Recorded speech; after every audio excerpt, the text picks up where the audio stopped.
We interrupt this sprite fight to bring you breaking news. The moon has been stolen by a maniacal mind. What kind of villain could pull off something so dastardly, so evil, so wicked, so despicable? This is Villainous Gru. You may take one look at him and think he's just a grumpy, bold, cruel, dead dog joking bloke voiced by Steve Carell, but he's significantly more dangerous than he seems.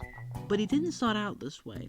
Born into a separated marriage and being the second pick between twins, Gru's mum never really cared about him or any of his passions of going to the moon, nor would she actually show him any sort of love or affection. Things weren't much better at school due to... Lisa's got crudies!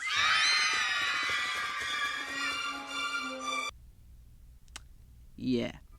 Thus, Gru decided the only way to make himself known was to accept the way he was being treated, and the way he was being given more cold shoulders than a group of shirtless bliggity blokes in standard English weather. He would merge this treatment into inspiration and motivation for becoming a supervillain. He certainly had the brain to be one after all. Even as a child, he could build a working rocket and a giant flying motorcycle. And he would soon have help on his villainous journey with his literal partners in crime, such as the Minions, who, despite looking and being oversized mango-flavoured Tic Tacs, these Munties are significantly more powerful than they seem. The banana-loving freaks are billions of years old, and they're basically invulnerable, being able to tank rockets, heavy objects falling on them, and even a giant detonation that popped a large bubble gun, which, while not sounding impressive, would take 15 kilotons of TNT. That's as much as the bomb that dropped on Hiroshima, but despite their invulnerability, they are extremely incompetent, albeit they can get serious when the situation really calls for it. They're especially useful when you remember that there are over 10,000 of them. Gru essentially has an entire town on his payroll. No wonder there's no raises. Now that Gru had brawn on his side, he needed more brain.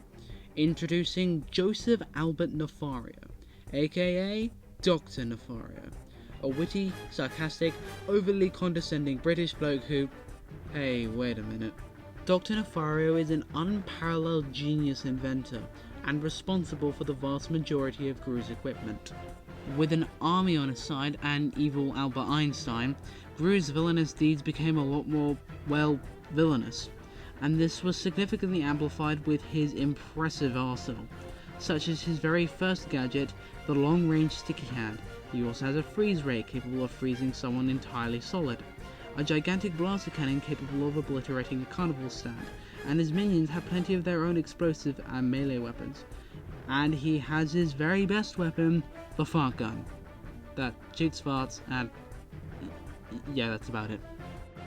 Well, I mean, it seems more useful than Gru's repressive dart gun. I wonder how bad this thing is any... Oh god! Oh Jesus Christ! Oh, why did I aim it at my face? Oh god, I think I am big guy. Alright guys, come back next time.